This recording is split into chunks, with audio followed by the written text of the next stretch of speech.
It's your day. And the world, thank you so much for being here with us as we have this conversation, and we're getting into it this Friday. It's the final day in the week, and it's the day after the budget was read. Yes. And there are many things that were said. There are many people who are saying, well, no, this not too bad because it comes into play for us. Others are saying, well, it looks like it's going to be a tough year ahead. Well, we'll have to see what happens because certain things will still be debated, and the finance bill, of course, come into play. And of course, with the debate continuing, will it then become, the Finance Act the way it is, or will that change in any way, shape or form? So these are the conversations that we're going to be having this hour.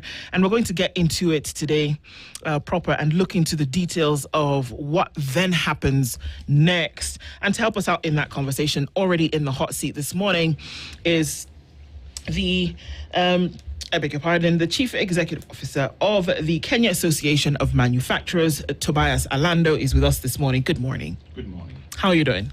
I'm very good. Yes? Thanks for having me today. Karibu Sana, thank you for joining us in the Situation Room today. Yes. It's a day after Budget Day. It's like Christmas and then Boxing Day. And then Boxing Day when everybody opens up the presents. But the question is, are we going to open up presents that everybody wants to have, or is it something that you're going to want to stuff back in the box and toss it out the window? Those are conversations that we'll have today as we get into it.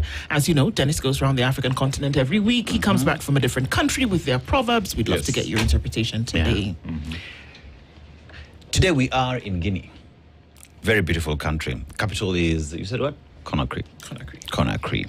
And one thing that is known about Guinea is the fact that they are the largest producers of bauxite, which is used in the production of aluminium, which now is turning out to be one of the most expensive or important metals. Because you think about phones, think about vehicles, and it lives there. Now, if you go to the States today, assuming you get your visa, right, they call it aluminum.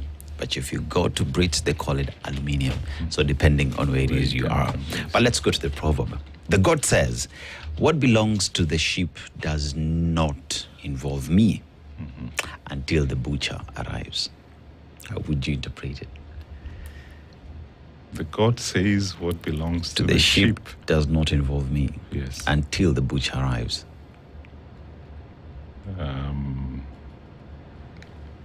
Typically means you're all the same in the eyes of someone who has an interest in you. Yeah.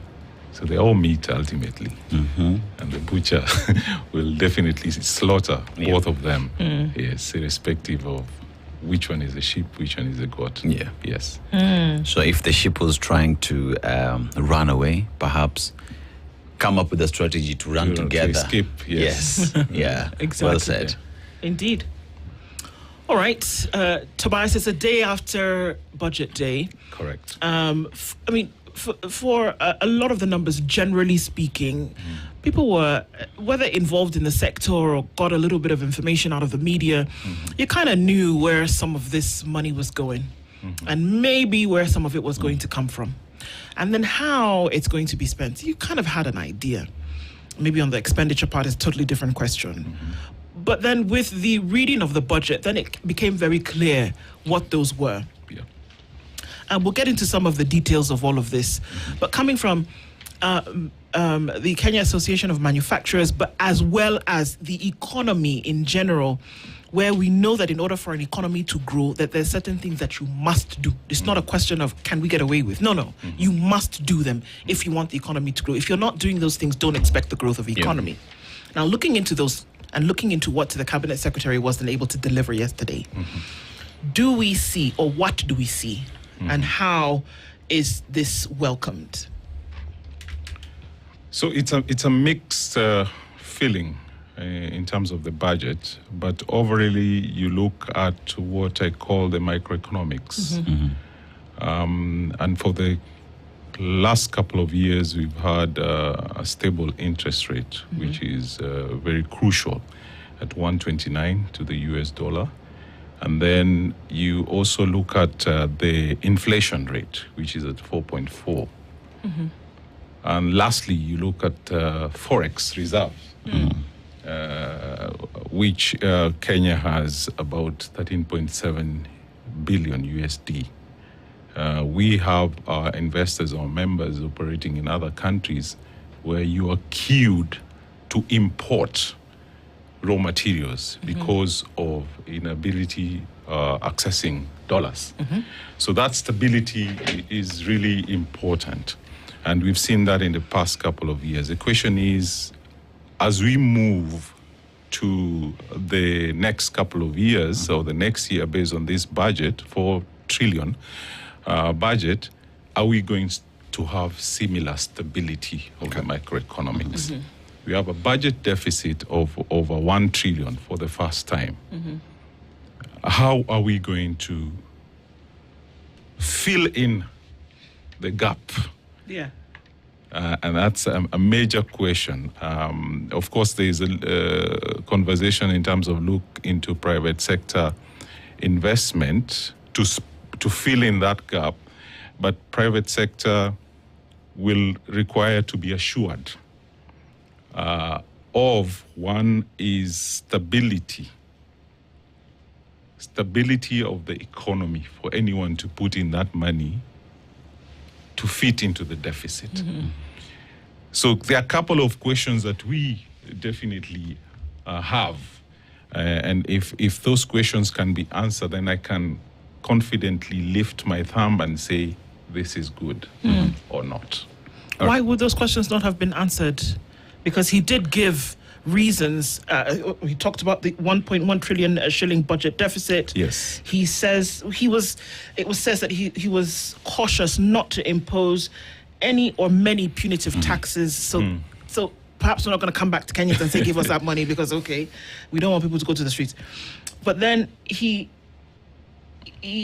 did keep doling out goodies. Can you say we have a deficit here and it's going to be difficult, and on this side we also say, okay, but we're going to hire more teachers. They're not going to be permanent and pensionable yet. Dennis tells us not till January. Going to give 42 billion shillings to rural folk. Can you do two of those things in the same space? That's why that's why I'm saying it is something to watch and see, because a deficit of 1 trillion is not a little amount of money. And even without looking at the deficit, already the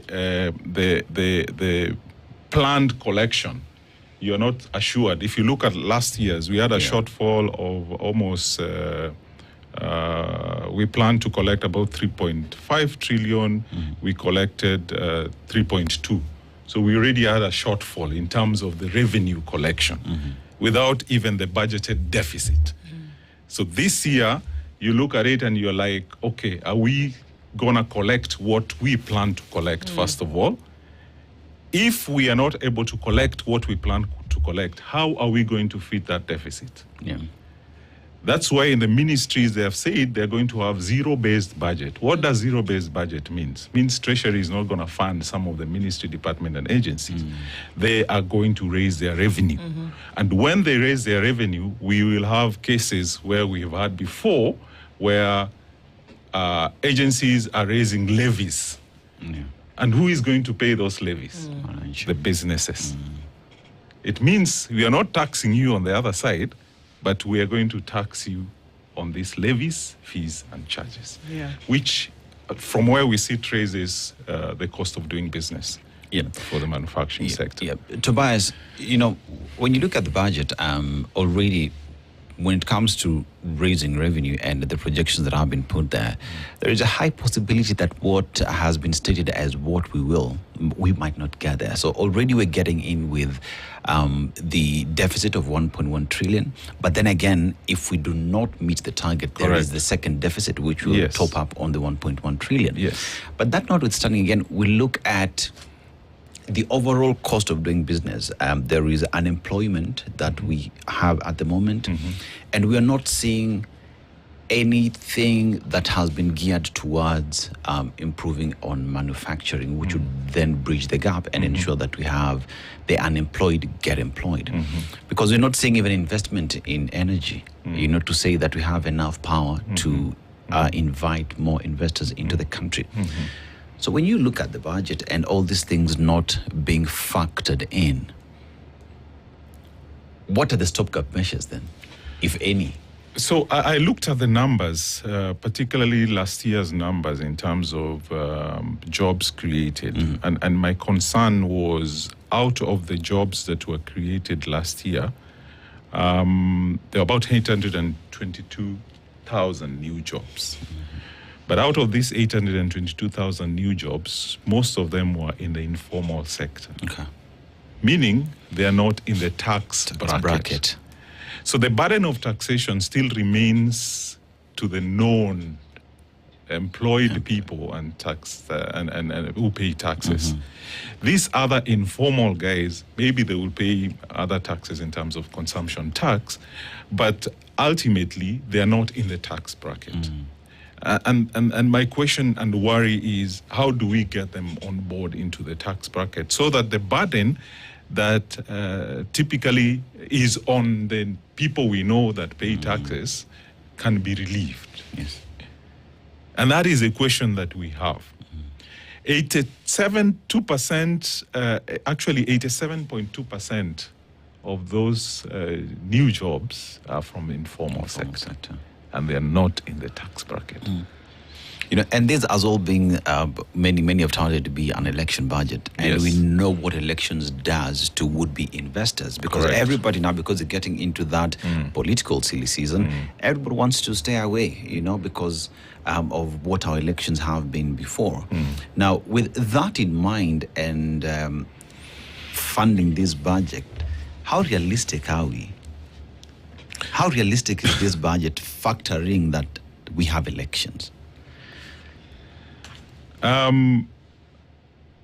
It is tough to be in Mbadi's shoes because you're not juggling a ball, you're juggling eggs. If you drop one, it cracks. And having a balance of the numbers is really crucial. So we are looking at a fiscal deficit of which is 5.2 of the GDP, which is really huge burden. And like I said, my major worry is when we push for a zero-based budget, then these taxes are going to be collected in another way that we don't know. So right now it may look grossy and nice, but until we see some regulations and until we see some changes, then we can confidently say, oh, we are not being taxed. Or we are going to be taxed. Because you remember, certain agencies are due to review their tariffs. Certain agency, and I'm quite sure that with this kind of budget and the deficits that we have, the tariffs are going to increase in one way or the other. Okay. So this is an issue that continues to be one. That the things, interestingly enough, that folks cry about, because, I mean, look, we'll talk about that, because one of the things that media does, even when there is a budget that's being put out, is that you go to the people and you hear what it is that they have to say. When you take that number and you translate it for them and what it means, and they say, well, we don't feel it, the micro that you speak about. So John Mbadi also admitted that he knew that there was a burden on, they know that there's a burden on people. One of the only ways to sort out that burden, wherever sector you look at it, whether it's in education, whether it's in health, whether it's in services, is to make sure that the economy is growing. One of the only surefire ways to grow the economy is to increase your manufacturing index. So that you can sell for surplus and profit to then put back into the country, right? Yes. So if there is an acknowledgement of that gap, why wouldn't there be a subsequent action to ensure that that solution then is achieved so that you can sort out these pain points? Why wouldn't that happen? So we have seen in the budget a couple of proposals geared towards protecting the manufacturing sector. Yes, which we applaud, actually. Which we mentioned applaud, that. Yes, which we applaud. And I'll just come back to it later. But I'm looking at, because you look at the previous numbers and then do a comparison with this year's. So if you look at the output in terms of the growth of the manufacturing sector among the key sectors that drive the economy grew by 2%. 2%. It's nothing. It's nothing, very little. The agri sector grew by 3.1%. Service sector 5%. Construction 6.8%. Mining and quarry 14.9%. To me, this figure should be the other way around. Yeah. Manufacturing sector needs to grow further than what it is growing. If you look at the biggest economies in the world, they're driven by the manufacturing sector. Any economy that, look at the US, look at Asia, all these big economies, their key drivers is manufacturing. Our GDP contribution has continually been dropping. Previous year it was 4.4. It drops last year to 4.1. The last time we had a double-digit growth of about 12.9 or 11% was in 2013.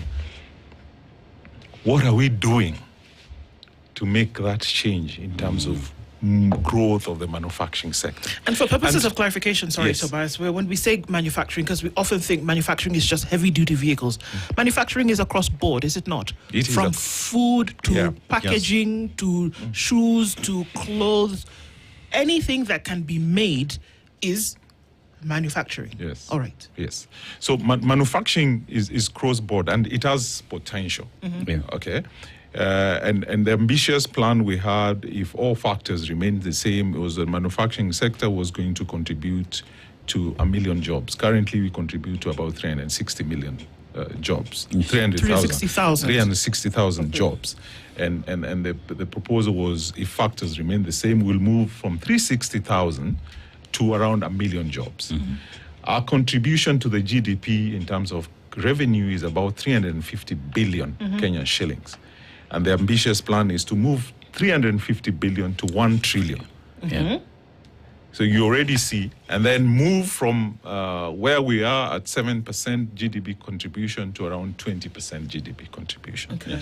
But the other factors that we said, okay, for us to move here, we need one, adherence to the national tax policy, because anyone investing in this country requires predictability. Predictability of the tax base, which we have not seen. The national tax policy was passed, and adherence to this national tax policy is still the question. Number two, the cost of electricity. The cost of electricity in Kenya is still very expensive. We signed into some PPAs agreement, power purchase agreement, that has tied us to a specific cost. Unless and until we review these PPAs, we are going to still get stuck into this cost. 70% more expensive. Uganda is cheaper. Tanzania is cheaper. Yes, we may have stable energy, but the cost of energy in Africa, we are still more expensive. The other thing, of course, which we have seen an improvement in terms of infrastructure, which is good, but the other thing that is key for the manufacturing sector that inhibits the growth of the sector is the taxation of raw materials. A couple of raw materials we use as input are still being taxed. And in a budget proposal that we submitted, I've seen a few review on that, and I'm hoping if we read in between the lines, then it will be as what we had proposed. But taxation of raw material has been key. Now remember, the regional counterparts are also growing. Yes, Tanzania is growing. They're attracting manufacturing. So our market share that we've had in terms of our export to Uganda, export to Tanzania, is reducing because they are also producing what we were exporting to them. Before. Okay. So it's sort of a competitive environment that the government needs to relook into the manufacturing sector. A total shift in our strategy on how we look at the manufacturing sector would be the way to go. And when you talk about a total shift or investing more into the manufacturing sector, one area that we can't afford not to talk about is the debt aspect of this budget, where we see that majority of the debt that would be taken, credit that would be taken by government will be local. You know, we're talking about close to 900 billion actually. And what that does is it crowds out investors, it crowds out the private sector, and even Oranchi in accessing credit because of the risk factor that is there. So then how does that make it difficult even for manufacturing locally to expand? Because there is no credit. Credit is very expensive for anyone who wants it because the appetite isn't given government. Yes. That's an interesting question because you look at the private capital that is needed. So someone says, instead of investing in the manufacturing sector, which I'm not guaranteed in terms of return, there's a lot of unpredictability, why don't I invest in the government bonds? Why don't I invest in government bonds? I'm guaranteed of return. So we are diverting in investment into sectors that would easily spark growth. So there needs to be a balance. I'm not saying people do not need to invest in the government bonds and all that because they're guaranteed return. But there's need to be a balance if we are looking at sectors that easily would spur the economy and drive certain investment. Okay, we've seen investment coming in, but it's not local investment. Yes. Rarely do you see Kenyans and say, let's invest in the manufacturing sector. And that's a conversation that we need to say to change and ask our own people to invest in the manufacturing sector, feed our own people, instead of people coming, which is good. People need to come from other countries and invest. But if we own the manufacturing sector, it has been put at the back end by even our own people. Yes. In terms of the manufacturing sector. So it's people shying off in this investment because there are other lucrative ways to make money. Manufacturing requires patience. And the revenue generated return of investment is long term. It's only if you're patient, Dennis, you can definitely invest in the manufacturing sector. The thing that, again, puzzles me is that Treasury is not in want of folks who understand these indicators and these trends. Treasury has economists, statisticians, even mathematicians, geniuses who understand the curve, actuaries who understand the curve of economics, who understand that it's formulaic. If you want this to happen, this is what you must do. I mean, we figured it out here in 30 minutes. Why wouldn't you then apply the formula for the thing to work? Because what we are doing now is that perhaps some money is just, I mean, this is the budget, this is what it says. Perhaps some money is being put in places whereby, okay, let's just do it so that we can get down the hill, right? And then the monies that seem to be absolutely necessary to make sure that you can plug the holes. It's kind of like repeating my question, but why wouldn't you do that? Because we talk about the tax. All the tax hikes that you see is where they are going to get the money to fill this gap for what they want to do. It's not necessarily because they want to make the industry better or that they want to make it more robust. It's that we need some extra coin. So here is a new place where we can get some more taxes and levies so that we can now take that money and plug this hole. It's Peter, Paul. That's what's happening. It doesn't seem to be going forward. It's just playing from left to right. So is it that they give suggestions and then they're not listened to? Or what would happen in a situation whereby you see the problem, you see the solution, but these two are not getting married? It's not that they don't listen or they don't talk to us. In fact, in terms of public participation, I would commend them. We've had one of the best conversations this year, but whether that translates into proposals that we made into the final document, that's the second question that we have. But where they are, like I said, it's juggling an egg. So they're looking at manufacturing, for example, it's a long-term gain. And a long-term gain requires when you have a few coins to invest for an investment that will give you quick return, right, you will put at the backside the one that will take long. So they look at sectors or areas that would easily give them the revenue immediately. Like this now, mobile phone, Or mobile tax phone, hike, exactly. You look at the numbers. e-mobility. How many people are having phones? Okay. Yeah. That is easy to collect. That is easy to get. So the rationale here is from this budget is that they've gone to the sector where there are multiple players. Correct. And there is a high population. Correct. Who can pay a little bit of something, Yes. and then they can collect big money. Very correct. Aha. Very correct. Okay.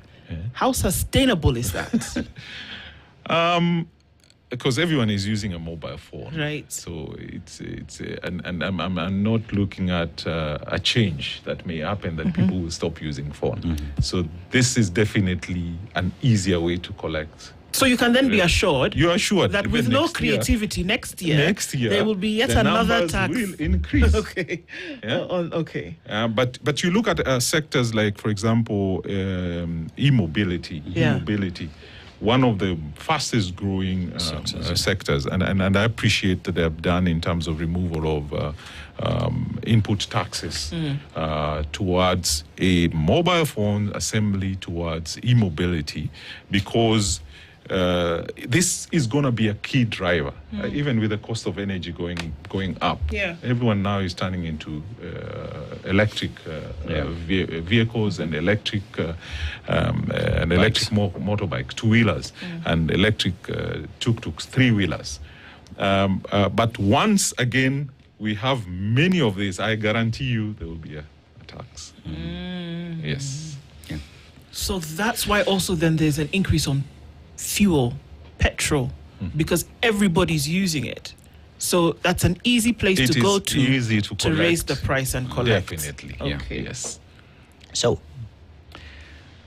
for manufacturing to make sense to Aseto as an investor, I must be guaranteed that as much as it is a long, short game where I have to wait, but I must at least see return on investment, right?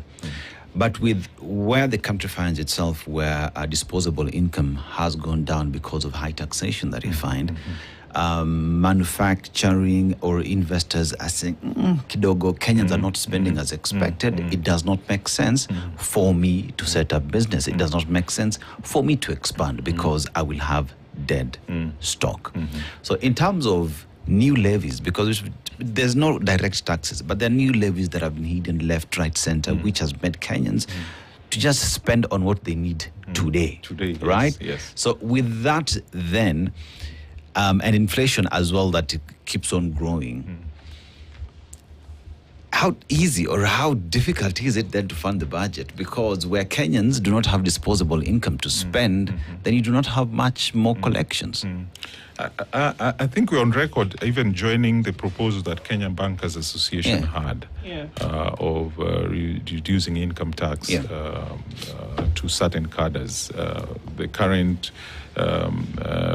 PAYE rates needs to be reviewed, because we did an assessment in terms of disposable income in December, actually last year.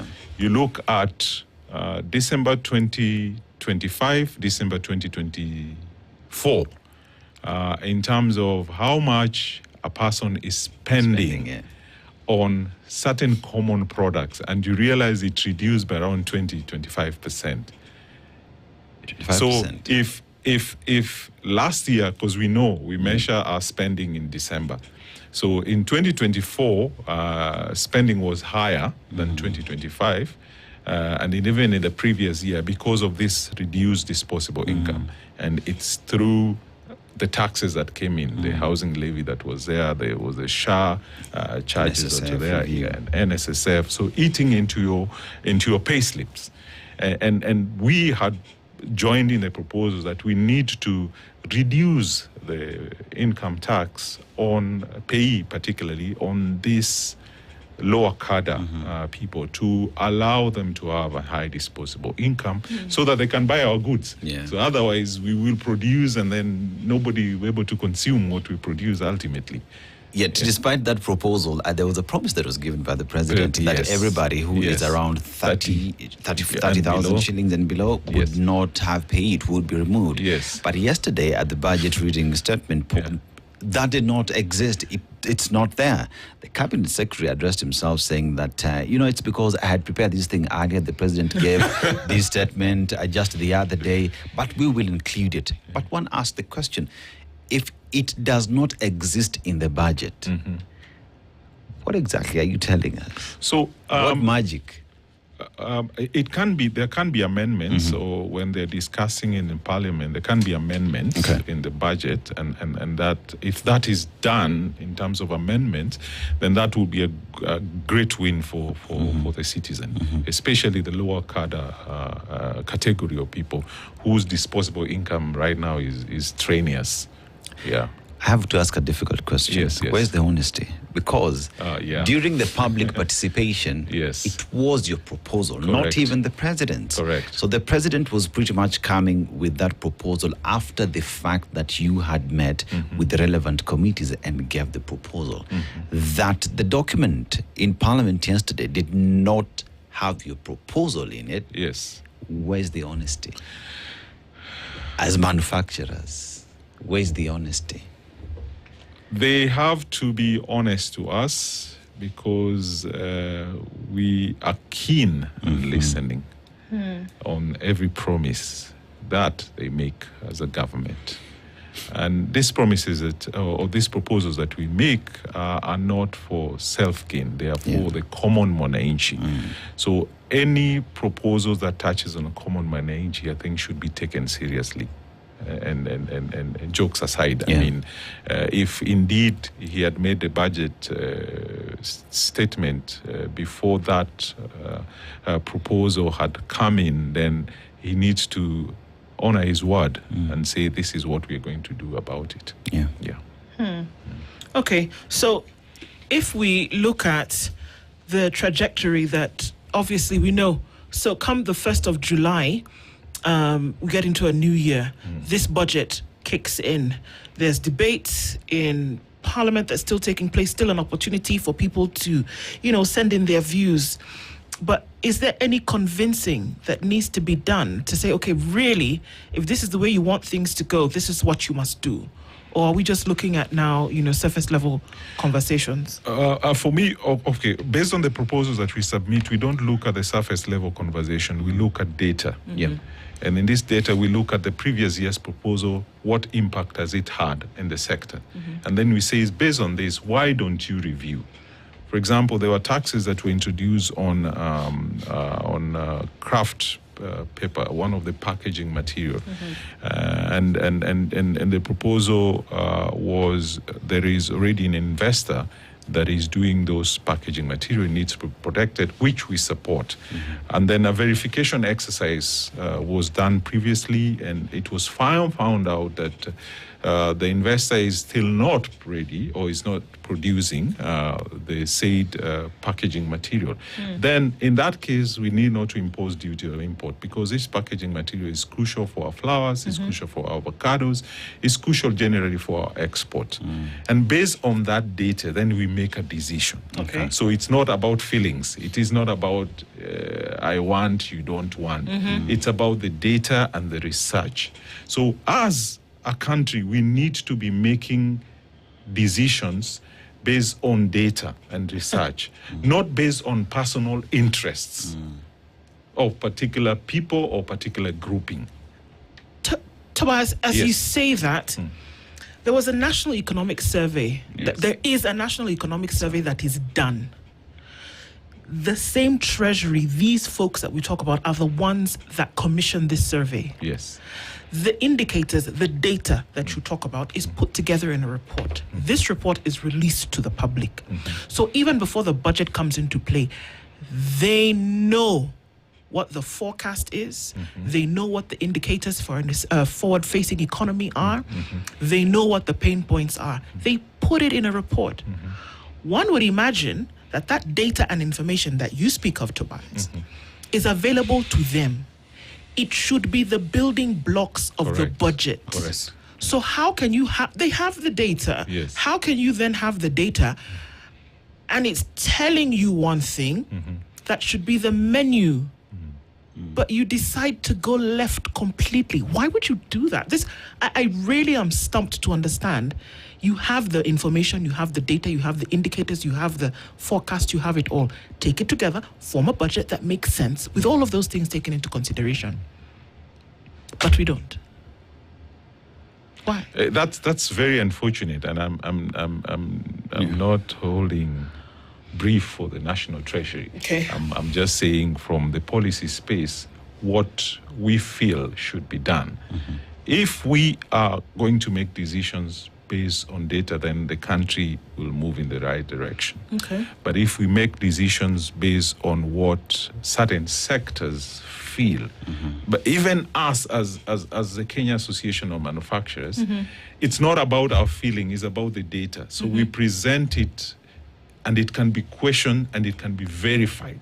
I would love the National Treasury and the government generally to say, we are objecting this because we've ran through this data and it doesn't make Makes sense. sense. Yeah. But don't reject our proposal just based on interests or feelings. You know, Tobias, Yeah. we will talk about taxation, and there is what the national government proposes, but then again, we have the counties. Yes. All this manufacturing that you talk about, right, are also situated in different counties, where counties as well would come with their set of finance bills with their own revenue-raising mechanisms, and that will equally go to these manufacturing sectors in those counties as well, leave alone the national government. And even when transporting goods from one point to the other, one county to the other, there is cess that is paid, which then are the levies that you're talking about that overall contribute to the cost of product on the shelf. Now, we've established that for manufacturing to grow, everything has to be looked at. But how then do we have conversations from both levels of government, national and county governments, to have an understanding that if we make it easier for manufacturing to grow, then we make more people get employed, deal with an employment question, and just make the economy do good for everybody? Are these conversations that we are having with these counties, and what are the response? I think one of the pain points we've had is doing business at the subnational level, which is the county governments. The county governments are out to collect revenue. Yes. And they have imposed a lot of levies and fees and charges that are more or less duplication. Yeah. So you pay it at the national government, and then you pay it at the county level. They call it, they'll give it different names to generate revenues. And it has been a pain point in terms of even movement of goods from one county and to another. I have produced my goods here in Nairobi. I need to take it to my clients in Kajiado. Reaching Kajiado, I am asked to pay. Yet I'm sending goods to a distributor who has a license in Kajiado. I'm asked to pay a fee to enter Kajiado. Doesn't make sense in any country. Doesn't make sense at all. So it is not based on any reasonable fact, but it is based on we need to collect revenue, so you have to pay. So what this is doing is increasing the cost of doing business. So you'd say, I would rather not go to that market. But if you don't go to that market, will your people eat bread? For example, I produce bread, I need to take bread to Kajiado. People in Kajiado need to eat bread. Why am I being charged? Yet, I am coming from Kiambu, I've already paid the required license. So we push for what we call Uniform License Procedures Act. And this intent is to harmonize all the fees and charges within different counties to enable goods to move, so that if I've paid licenses in Kiambu, I can move in any county without any charges. and it's still under the developing regulations, and we are pushing to have that done. But if I was to make a call in this country, I would even reduce the number of counties. If I was to make a call, that's me. You're joining an interesting group of people who have also made the same sentiment, expressed the same sentiment, and quite publicly so. When we talk about the manufacturing sector, we want to come back here because insistence that this is probably the one that is going to save the economy, and that everybody recognizes that agriculture too. When we talk about the inputs, this is now where the rubber meets the road. That if you're going to have protectionist policies, there are two things that you must do. Number one, make the inputs more affordable. Correct. And then you must also make the imports more expensive. Yes. Now, when we look at things like the livestock sector, farmers are crying every day that things like cotton seed cake, sunflower seeds, those things are so expensive. It is difficult for them to make the meal that they need in order for these animals to feed and then grow to sizes where they can sell. And so why would it be difficult to reduce the amount, or rather reduce the taxes and or levies on these products? Is it something that, because every time we talk about this, we're told, well, we reduce the cost of fertilizer. Okay, fantastic. And we've applied subsidies. What more can be done to ensure that happens? Because I see a situation whereby you have people are farming, people are in poultry, people are in livestock, people are in seeds and veg and all kinds of things, but are not able to realize because the inputs are too expensive. This is all part of manufacturing. Correct. What would be needed to do? What needs to be done is clear. Reduce taxation on inputs to grow the manufacturing sector in this country. And looking at this current budget, we've seen reduced taxation on various inputs for different sectors, for furniture, for leather, for pharmaceutical, and many other sectors that I've noted. This definitely will spur the growth of those sectors, because when I import my raw materials at a higher rate, then that means my final product that I produce will be very expensive. And remember, these products can also be sourced elsewhere internationally. So we need an element of duty protection in terms of imports that come in to compete with our local manufacturers. There are sensitive conversations that we also have, and where Treasury sits, there needs to be a balance. Because when you talk about promoting the textile and apparel sector in the country, and then on the other hand, there is the second-hand clothing. Yes. There needs to be a balance. Do we want to grow our local textile, or do we want to rely on imported clothing? It's an escape, though, isn't it, Jade? It's a catch-22, because one thing, we are looking at affordability. Do we want to make the local apparel and clothing affordable to match the imports? Yeah, because let's be honest, you can buy a T-shirt for 100 shillings. Correct. Or 50. Yes. You can buy a T-shirt for 30 shillings. Correct. Is the local industry, textile industry, then going to be able to develop so much so that you can then offer to people who will buy a T-shirt for 30 shillings? Can you sell the same thing, or is that not what we're looking at? It is a journey. Okay. But it starts somewhere. Right. Yeah. We can't just say, okay, now sell your stuff at 30 shillings. Sell your stuff, because now we can't make clothes. Right. Because we're exporting jobs. Right. So it is a balance. It is something that we need to balance. We balance imports of second-hand clothing, but also we try and grow the textile and apparel sector. So when it reaches a level where we can be able to produce clothes at the lowest affordable rate, then we totally reduce imports. But there's a required balance. Tobias, because even when we just talk about the textile sector, I believe it's not just a conversation on, we'll tell farmers, please, we've given you seeds, BT cotton seeds that will withstand climate change and everything, please just keep on growing. It has to be a conversation where when you tell farmers to grow BT cotton that we need for textile industry, we must as well have conversation on setting up production facilities that will add value on that cotton for us to have fabric, where then the local textile industry, our fundis, can prepare all these beautiful clothes that we want to have within the market.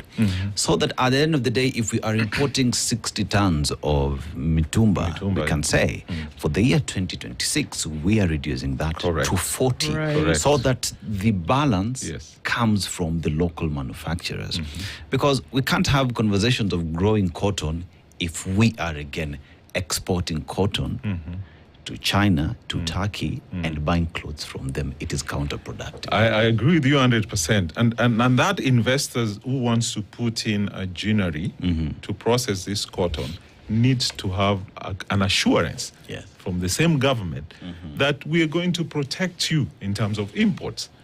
Otherwise, if imports are just allowed anyhow, then this guy who has put up an investment who require many farmers to plant cotton, then will say, oh, no, this investment doesn't make sense. Then why can't counties do that? Yeah. Because look Good at question. every single county, there is something that every county has that can actually be an industrious manufacturing issue.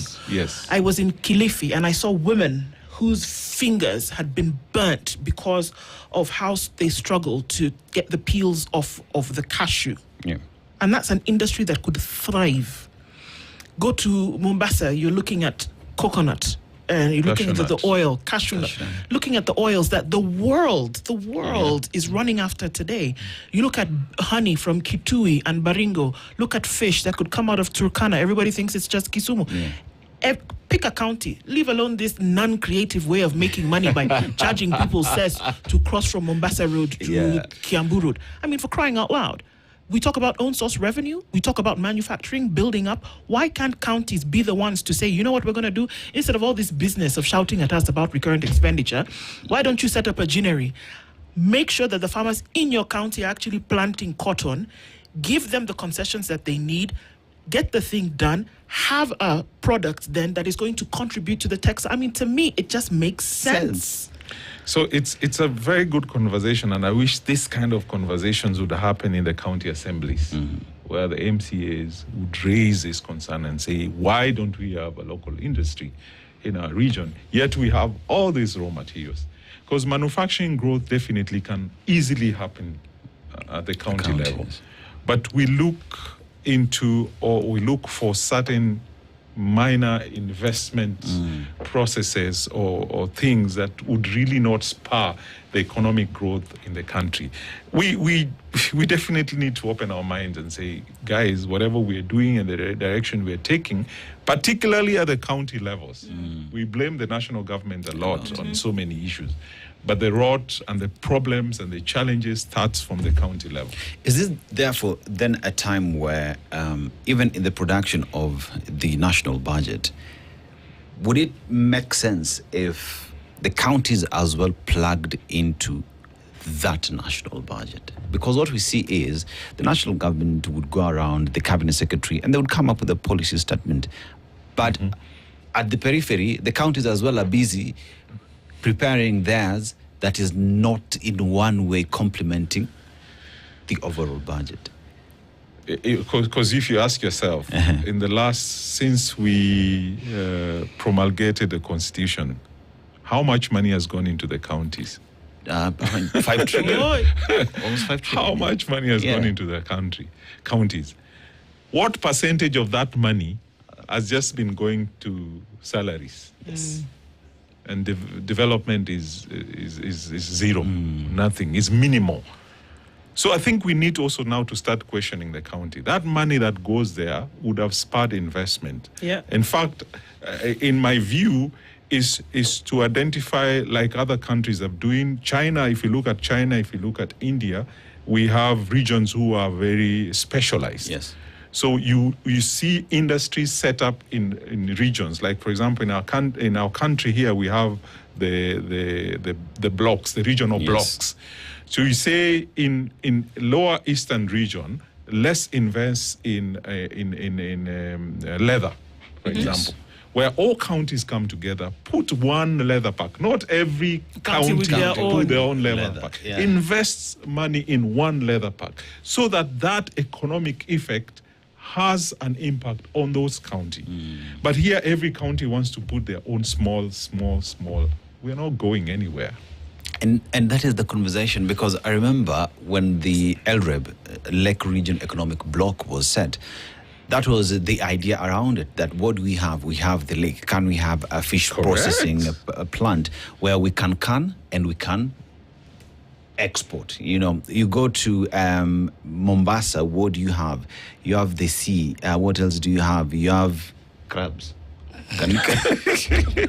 The conversation around what is unique in your county, you know, and through that, every county then would have shares that would determine the returns that you have at the end of the day. But these are not conversations that we are having, and we are not pushing. If we did that, what would you say would be the contribution to the economy overall? It will be huge. Manufacturing will just power in a twinkle of a few years.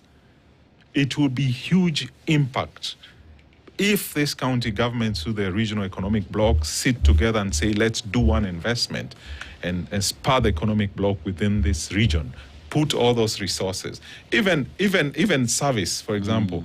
There are regions that are good in hospitals. The midriff, Eldoret has a lot of hospitals. Then why don't we just set up one regional hospital in that area? Put all the money. Within the period of 5 years, you'll see the impact of that. It will create other jobs. But specifically for the manufacturing sector, if counties wake up, then definitely employment, everyone will not be running to Nairobi for employment, will be going to those counties to get employment. But we don't have that vision, unfortunately. Well, we'll keep talking about it until somebody wakes up. Yes. It's necessary for us to do. What we've done this morning is look at the morning after of the budget with Tobias Alando, who is the Chief Executive of the Kenya Association of Manufacturers. The hope is that somebody grabs the vision, because these deficits, these things that we hear all the time, deficits, gaps, problems, borrow, debt, can actually be solved by looking inward. A very good morning to you, and thank you for being here in this conversation this morning. Thank you very much. It continues going. It's 8 a.m. The latest news from around the world. 94.4 Spice FM. This is The Situation Room.